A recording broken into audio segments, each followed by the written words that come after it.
पैसा कमाना हर किसी को अच्छा लगता है। ऐसा माना जाता है कि शेयर बाजार में निवेश से खूब कमाई होती है, लेकिन इन दिनों शेयर बाजार का मूड थोड़ा खराब चल रहा है। इसके चलते निवेशकों को कई लाख करोड़ रुपए का नुकसान उठाना पड़ा है। आज के खर्चा पानी में हम इन्हीं सब बातों पर विस्तार से चर्चा करेंगे, जानेंगे कि शेयर मार्केट में भारी गिरावट की वजहें क्या हैं, दिसंबर में शेयर मार्केट कितना फिसला है और बाजार की इस गिरावट से निवेशकों को कितनी चपत लगी है। इसके अलावा ये भी जानेंगे कि नए साल में बाजार की चाल कैसी रहने वाली है और मौजूदा माहौल में निवेशकों को क्या करना चाहिए।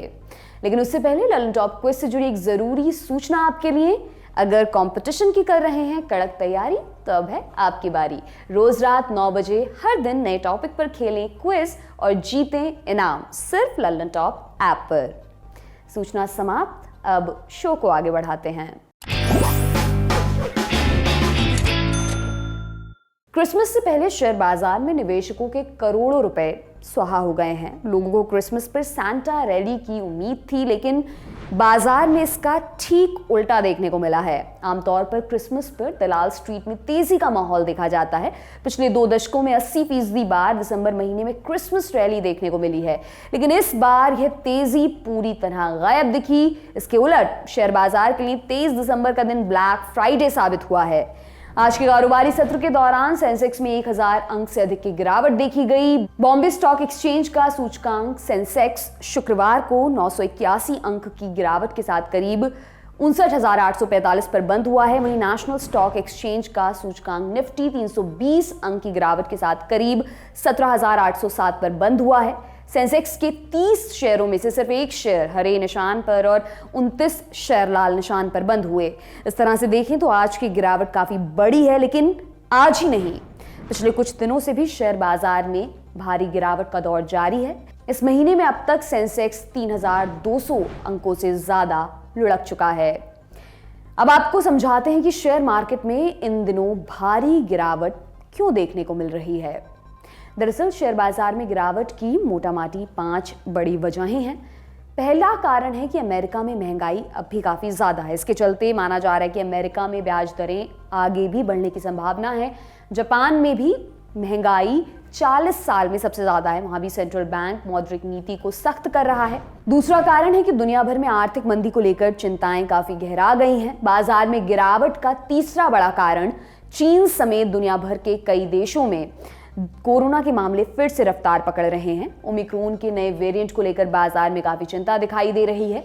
ब्लूमबर्ग की एक रिपोर्ट के अनुसार आने वाले दिनों में चीन में रोजाना 10 लाख कोरोना मामले सामने आ सकते हैं।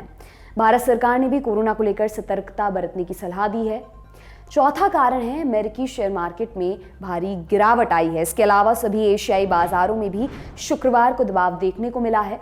बाजार में भारी गिरावट का 5वां बड़ा कारण है ईयर एंडर प्रेशर, यानी इस साल के आखिर में निवेशक मुनाफा कमाने की जल्दबाजी में दिखते हैं। इस बारे में हमने JRK स्टॉक ब्रोकिंग के CEO wealth management Santosh Kumar Singh से बात की।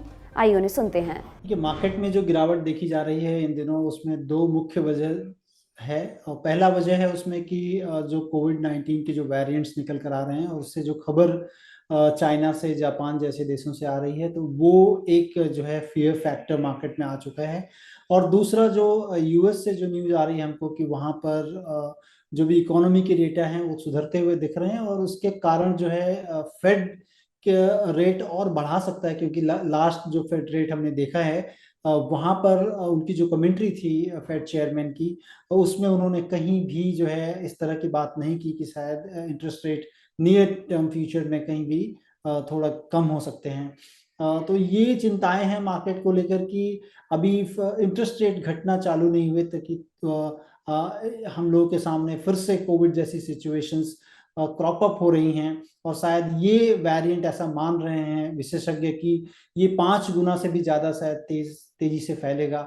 तो ये चिंताएं हैं कि शायद फिर से इकोनॉमी कहीं ठप ना हो जाए, सब जगह जो है लॉकडाउन जैसी सिचुएशन ना हो जाए। तो इसके कारण बाजार सहमा हुआ है और बाजार में हम करेक्शन जो देख रहे हैं वो इसी वजह से प्राइमरली यही रीज़न है। देखिए, फंडामेंटल में जो प्रेशर्स हैं मार्केट के सामने, वो सबसे बड़ी चीज़ जो हमने लास्ट के 2 क्वार्टर्स में देखी हैं, वहाँ पर सारी कंपनियों के मार्जिन कंप्रेशन होते हुए देखा है। प्रॉफिटेबिलिटी में गिरावट देखी गई है, क्योंकि इन्फ्लेशन जैसी चीजें, महंगाई चूंकि बढ़ी हुई है, तो कंपनियां सेम चीज पास ऑन नहीं कर पा रही हैं अपने कंज्यूमर्स पे। इस चीज को देखा है हमने, और उसी के कारण जो है इंडियन मार्केट में एक प्रेशर है। शेयर बाजार के निवेशकों के लिए यह हफ्ता काफी तबाही भरा रहा है। पिछले कुछ दिनों से शेयर बाजार में पैसा लगाने वाले निवेशकों को भारी नुकसान उठाना पड़ा है। पिछले 7 सत्रों की बात करें तो निवेशकों की संपत्ति में करीब 19 लाख करोड़ रुपए से ज्यादा की चपत लग चुकी है।